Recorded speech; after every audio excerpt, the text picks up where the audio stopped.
there wasn't really one moment that I can remember my parents sitting me down and saying, you were born through surrogacy, and just all at once just telling me everything, I guess. I just grew up kind of knowing that I was born through surrogacy. I mean, I've been told stories that one time I asked, when I was very little, like, 3-ish? Yeah. That I asked my parents, so whose tummy did I come out of? I just assumed that I came from one of them. And then they said, well, men can't have children by themselves, and they told me whatever I asked, and age appropriate to whatever I asked, whenever I asked it. They never really, I just grew up knowing that I was born through surrogacy, and I knew how people were born not through surrogacy and through surrogacy, and I just grew up, I think, a little bit informed a little earlier than most people, but I wouldn't really know. Yeah, I mean, well, I am the younger one in the family, so my sister got to all the questions before me, and then I just sort of tagged along for the family conferences. But so when she was in 5th grade and I was in 3rd grade, she was learning about genetics. So one day at dinner, she goes to my dad's and she goes, Papa, since I have blue eyes and you have blue eyes, does that mean I'm yours? And it was sort of just out of the blue. And I mean, so that sort of spurred the whole conversation about whose dad is who and where did I come from, or where did we come from. So, I mean, that's really how I learned about it, as a tag along to my sister's sort of questions. So, yeah. I think I was probably around 5 when I started asking questions. I don't think it was earlier. I don't exactly remember. But I think it was more me asking questions rather than someone sitting down and actually telling me. So leave relevant to kind of the question about blue eyes and blue eyes, like those of you who know which one was the sperm donor of your dad's, like, does it matter between the two dads? Does it matter okay. No, it does not. It doesn't matter. They're both my dads. They're both equally my dads. It doesn't really matter who I'm related to because I love both of them equally. I mean, they're both my parents. It's not really any different.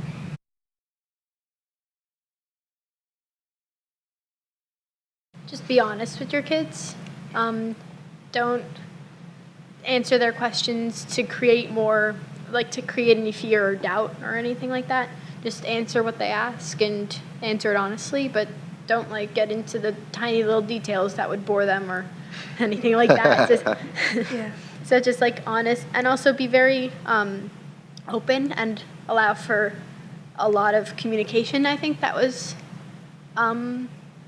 a good thing to establish a relationship with your child, so you know that they would they feel comfortable confiding anything with you, and that they feel comfortable. Talking to you about whatever they need, so that they don't have to hide anything. That's important. Yeah, I mean, answer what they want, when they want, and if they only ask you one question, only answer that one question. Don't go into the whole story because maybe they might not be ready for it yet. Let them judge when they're ready. But other than that, just be open and honest and willing to answer their questions.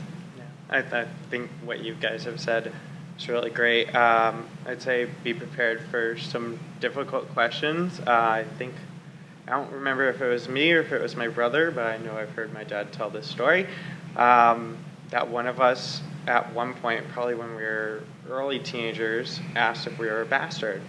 And in my dad's mind, he asked, whoever it was who was asking is what that usually means that the mom and the dad is married. Is that what you mean? And they're like, no, I mean, were you and dad married? And he was like, yeah, we were. So they're like, okay. So there are going to be some difficult questions, and probably some difficult questions will come up with your children. But again, just be honest with them. Answer what they ask. If it's confusing and you're worried about how your answer is going to be, ask them what they mean by the question. So just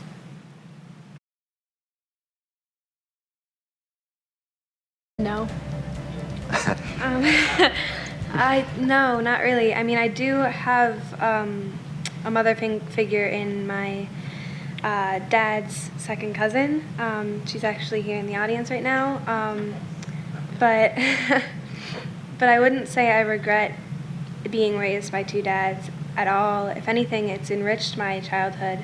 So. you could not have said it better. So actually, let's just stick right there. So tell me how it's enriched it, any of you, like all of you. Well, for me, I think having a not normal family has made me more open and more accepting of other people. Just being informed of different possibilities for families, and just having a more, in my opinion, accepting definition of family has made my childhood great. I mean, I wouldn't know what it's like to have a mom, so I can't say I prefer it, but I definitely don't have any regrets, or I don't feel any resentments that I have two dads. I do have female figures in my life, but they're not my parents, and I don't think that's bad. And I think having two dads is pretty great. I don't know. Yeah, I mean, it's definitely made me much more accepting than maybe if I was raised by different people. But it's also, I mean, it's also like sometimes people, like, it's made me more open to confronting things. Like, I won't dance around the fact that I have two dads. I just say it up front, and if they don't like it, then it's a judge on their character, not on mine.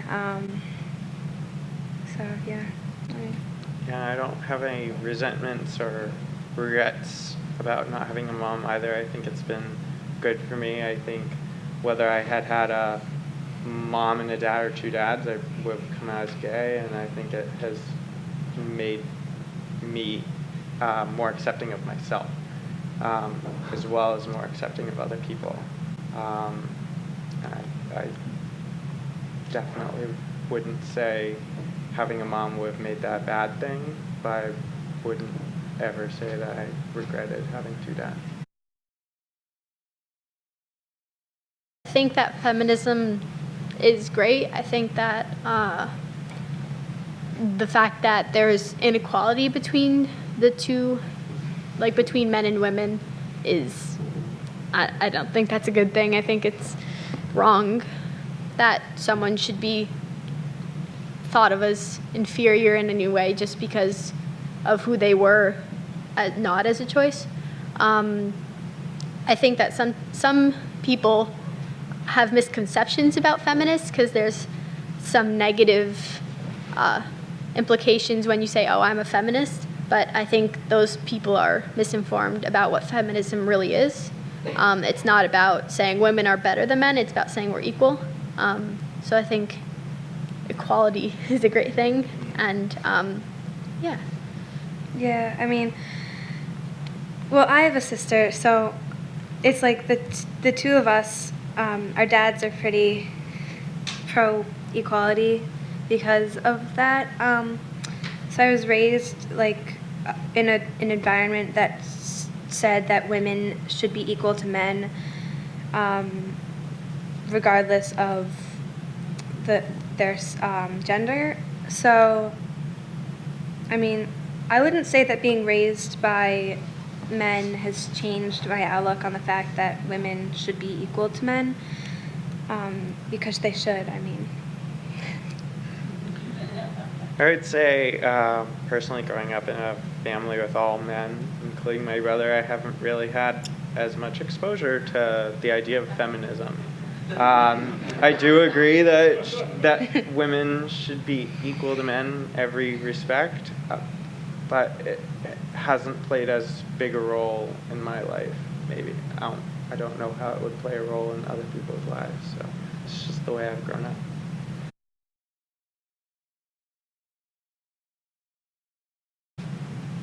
For me, both my parents were very much in my life. One of them worked from home, so I guess I was with that parent more when I was growing up, but my other dad was very much there every night when he came home from work and in the mornings, and he definitely was. They both were part of my social life, driving me to friends' houses and organizing parties and things like that, whatever. So I don't think that one of them was more dominant, but I definitely think that their career choices had a different amount of just actual interaction every day, but didn't really change much. Yeah, I mean, I would say the same. It's not like there's one that was like the stay-at-home dad or the I'll go out and work dad. It was sort of like they're both the dad. It's like they're both my dads. It's one of my dads actually works at my school, so I mean, I see him in the halls and see him at lunch, and I see him in class. So I see him most of the day, but then I come home, and my other dad will come home, and he'll be there, and I'll make dinner with him, and he often spends the mornings and the nights. We have family dinners as often as we can, but in the morning it's mainly him, and then during the day it's my other dad. That's cool. I would say both my dads have been very present in my life in different ways throughout it. One of my dads was a nurse, and one of them was a lawyer. The one who was a nurse when I was little was more at home with us than the one who's a lawyer. But they were both very present in our life. I think as I've grown up, and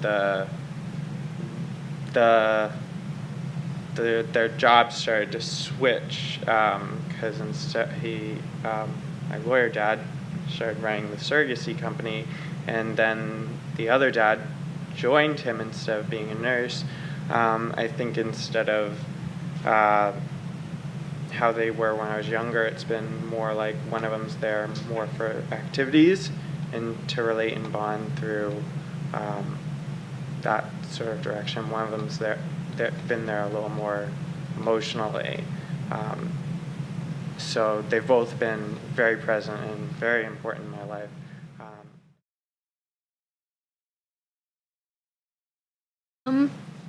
If you want children, go for it. They will be thankful that they exist, obviously, because without surrogacy or anything like that, they wouldn't exist, and I'm personally thankful that I'm alive, and I thank my parents for going through the surrogacy process to bring me into this world, and yeah. Yeah, don't be afraid to have children. Chances are they'll love you just as much as they would love straight parents, and they're not going to turn out any different just because they have two dads. Go for it. Don't be afraid. I would say a family is about love and caring.